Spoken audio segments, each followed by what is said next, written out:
chapter 5, verse 9. Hebrews 5, verse 9. Nasa hindi. And being what? Made perfect, became what? The author of eternal salvation unto all them that obey Him. He became the author of our eternal salvation. He ay nagpauna. Nagpasimula na atong kaluwasan. Kaya kung waray pa Jesus Christ sumring nga okay, waray kita kaluwasan. Diba? Ang atong na, atong kinabuhi ang kasinay Ginoo. Nalimang ka ang kaluwasan, it takes for more than 1,000 years. Yan na, na-enjoy natin ang kaluwasan for more than 2,000 years. Mabalik kita at ikang kamatay ni Kristo more than 2,000 years. Pero bago ito may nabu, pero anay ka 1,000 years na naglabay. Nalimang ka ang ginalaw ang Ginoo since the creation of the world. It takes 1,000 years before ang kaluwasan mahimo. Makumpleto, ma-eksakto. And by the way, ang kalibutan, di rin kayo ni lagas. Huwag ka, pero pala rin ng kalibutan? 6,000. 6,000 years old. Ang kaluwasan natin, way back 2,000 years ago. So, balik in 2,000. Ano pala kita na? 25. 2,000 plus pala, no? 25. Balik ka 2,000 years ago. Then, katao ni Jesus Christ, we need to go back for more than 4,000 years. Hasta tanagan. So, alida ng kalibutan, di pa kita lagas ng kalibutan. Diri pa masaya science nga, the earth is now 13 million years ago. 6,000 years old palit kalibutan. Bangin kita umabot kita hin 7,000 years old among pagbalik ang Ginoo. Kaya diba, 7 is God's Perfect time. number.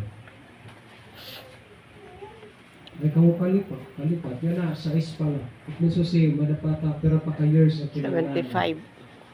Bangin, pag-abot ang 3,000, amo na pagbalik ang Ginoo, ano? At least, makakapita pa kita natin ng narasyon na umarabot. He became our perfect salvation. He became the author of eternal salvation. Then in the book of Hebrews chapter 9 verse 28, Hebrews 9:28, as in the days of Christ, once offered to bear the sins of many, and unto them that look for Him shall He appear the second time without sin unto salvation. So pagbalik ni Kristo, waray na kita problema kay kumpleto na ang atong kaluwasan. Kung kakita natong kang Kristo, it is enough. Ang bitaw ni Kristo, He is our sufficient one. Hiyat nagpupuliton atong kinabuhi. He give His life para aton. He gave His blood para aton. Binhatag niya nga tanan. He give us what we call inheritance in heaven para aton. So kang Kristo mga kabugtuan ko, He provided everything for you and for me. Ano bitaw nga waray na kita dapat pangitaon pang manulugas? He Kristo na. Kaya He provided everything for us. Number 1, the power of His name. The power of that name. Number 2, the provision of that name. And number 3, the proclamation of that name. The proclamation. Ang pagproklamar. Now again, atong balikon ang atong gimbasa Acts chapter 4. Acts chapter 4 verse 7. Nasin today, and when they had set them in the midst, they asked, by what power or by what name have you done this?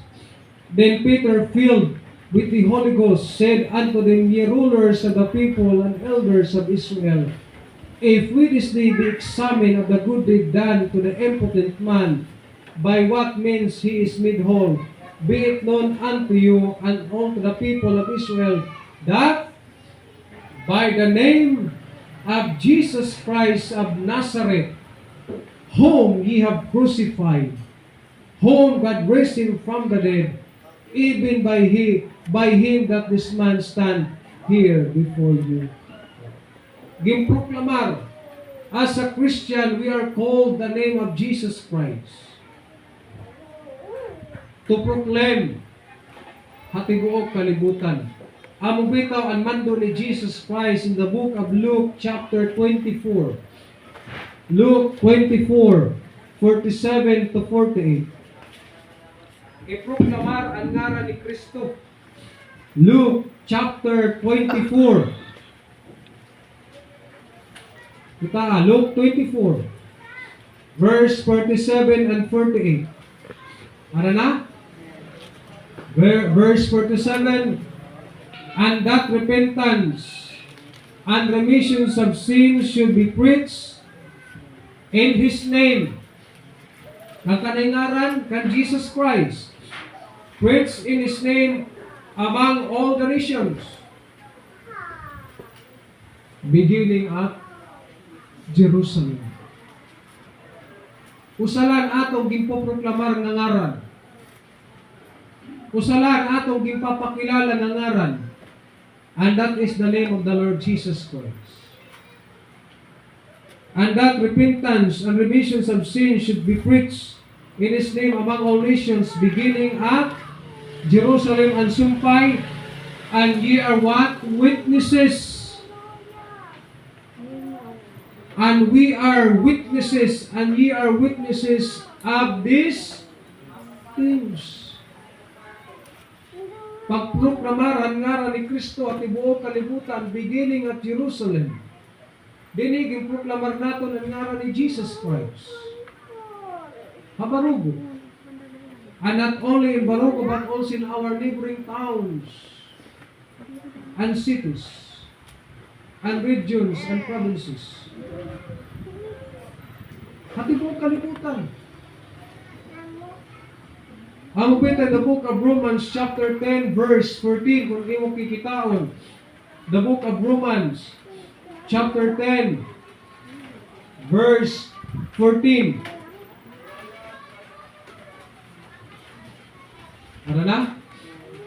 Ita, Romans 10:14. Diba, in verse 13, nasa didi, for whosoever shall call upon the name of the Lord shall be saved. Kung hindi naman kung magtawag, hangaran ni Kristo, hiya maluluwas. In verse 14, anong sumpay? How then shall they call on Him in whom they have not believed? And how shall they believe in Him of whom they have not heard? Kapag ka, paano nila makakakilala, makakarawat kang Kristo kung di nila maaram? Paano nila makikilala ay Jesus Christ kung di rin natin ipapakilala? Di rin natin gina-introduce. How then shall they call on Him in whom they have not believed, and how shall they believe in Him of whom they have not heard? And how shall they hear without a preacher? Paano na makakabati kung di rin mo sumatan? Paano na mababaro kung di rin mo saysayan? Paano na matuod kung di rin pa nila kilala? That's why aton obligasyon ng usa nga pribilehiyo ipagpakilala kang Kristo Jesus. Diba? Itong mga promonizer nga, hindi na ang pagtuyo-tuyo ka kalsada. Kabantay ka, may mga nakabarol, may nakapulo, tapos naka-performa sa susudoy. Sir, ma'am, may nakamali produkto. Ano ito mga produkto? And then, safety device, parang yung LPG di rin magbuto. Diba? Dali nga na, yung mga pinito ng mga produkto. Tagpira ito. Ma'am, kay senior ka man, kung nala, tag 3,000. Tapos nilimuhan ka. Sabi ni ma'am, ha? Bisan nga rin masurog ito nimo, kwan, hindi mabutuman, kay amin inaprotekta. Binuwat ka lang ngayon, para ka lang makapalit. Kaya nga rin, hindi rin naawad panguwat, kita pakahalan aton din tutot do din ni panguwat. Kamaturan na nato, naawad kita. Di ba? Pero nga rin, waray award, naging scam, kita pakahalan, hindi kita scammer. Nawong lang baga ni scammer. Di ba? Pero ang atong gindadara, kamaturan, you know. Mantay ka na mo magtuturo, kasi ato naman. Di nga ni, madadadaw, naka-cutics, naka-manicure, tapos nagsusuloy-suloy, ma'am, inin, hulugan. Di ba kapantay kita? Mo pa'y postura, ma'am, hulugan, inin, wala lang ma'am, 300 na lang, kaya para na akong makauli. Di ba? Hulugan. Di nga nila naawod. Kita pa ka.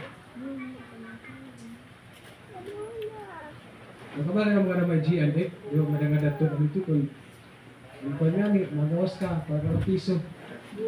Di nga ninaawod na Gian, eh. Paano yung pa nila bulangan? Nakulang. Oh. Makato Gian, eh. Nakato ko, ikaw.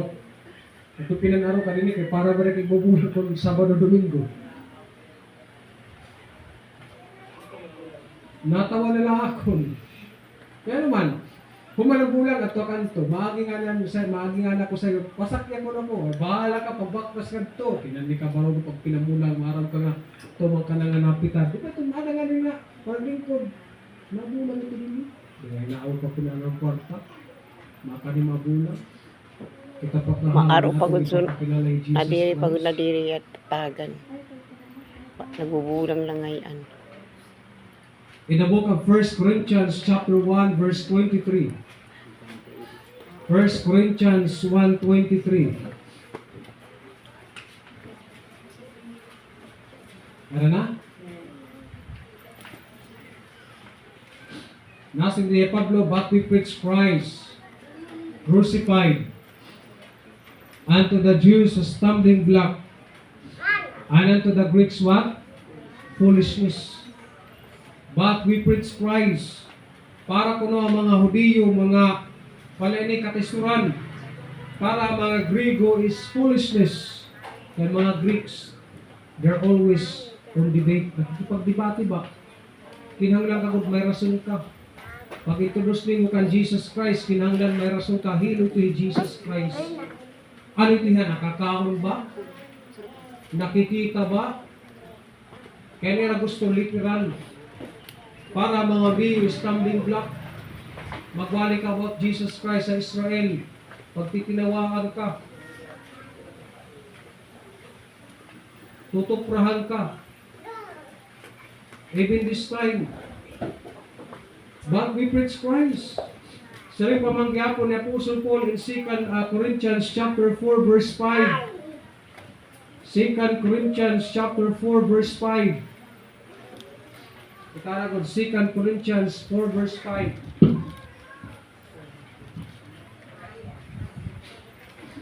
Ano na? For we preach not ourselves. But Christ Jesus what? The Lord. And ourselves, your servants for Jesus' sake. Dili ko namon ginwawalan among kalugaringon, we are not introducing our own selves, but we introduce the Lord Jesus Christ and we preach Christ. It means to say, ang sentro ang atong mensahe, Kristo. Amen. Ang sentro ang atong kinabuhi, Kristo. Ang sentro ang atong paglakaton, Kristo. Di rin atong kalugaringon. Di rin aton unod. Di rin aton kaaram. Di rin aton abilidad kundi Kristo. That is sufficient to save every one of us. Amo bitaw in the book of Acts chapter 2 at chapter 5 verse 28. Acts 5:28. Kung imo kikitaon, pag nagpabalik ang mga disciples Answering ang konseyo, ang council in Jerusalem, ang mga religious leaders, gindakop nila mga disciples, saying, "They that we strictly command you that you should not teach in this name." Di ba ginsignal na kamunamon ngayon na kamo pagtutdo pinagi ni nga ngaran ni Jesus Christ? Oh?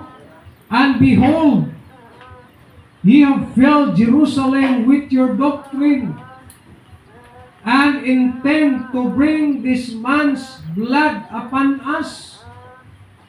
Kita tunguran niyo pagtutdo, damo na nabaruhan ngaran ni Jesus Christ. Damo na ang bumalhin na iyo. Tapos, ganahan pa kamo nga kami nakasalapag paraisan na iya. And intend to bring this man's blood upon us.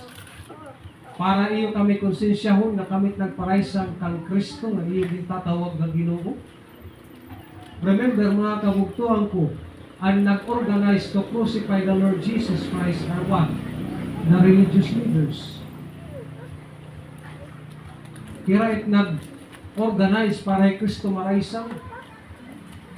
Bisan nga rin at to hatubangan ni Poncio Pilato ang nanguna to crucify the Lord Jesus Christ, to pronounce crucify Him, are what? Religious leaders. The person who bribed to hide the truth from the people are what?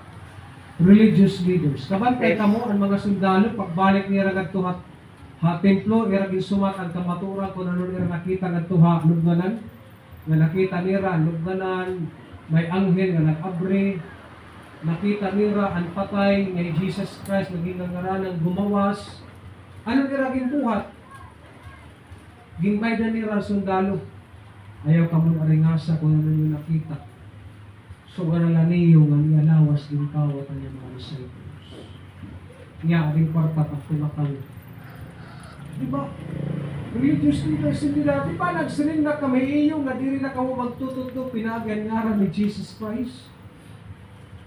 And look, you have filled Jerusalem with your doctrine. You have filled Jerusalem with the name of the Lord Jesus Christ and intend to bring this man's blood upon us. Sanglit wala kita dapat itaawal pagproklamahan ngaran ni Kristo. Kung ang scammer, diri naawal, much more kita na diri scammer. Kung hanawong na diri katapuran, ani mo kindadara, natatapuran. The name of the Lord Jesus Christ. Let us proclaim why that name, mga kabuktuhan ko, is the only exclusive name in this earth. Waray ngaran nga makakabaw buhan ngaran ni Jesus Christ. Kaya usalahi Jesus Christ. Bisan pa na itong popular nga tao, imo pa ito tugkop-tugkop kung ito nila magangaran, dito makakatupin ang ngaran ni Kristo. Why? The name of the Lord Jesus Christ is high above every name. Amen. The exclusive name of the Lord Jesus Christ. Number one, the power of that name. The provision of that name. And last is what? Proclamation. Proclamation of that Name. and Amen. that name is the Lord Jesus Christ. Please stand.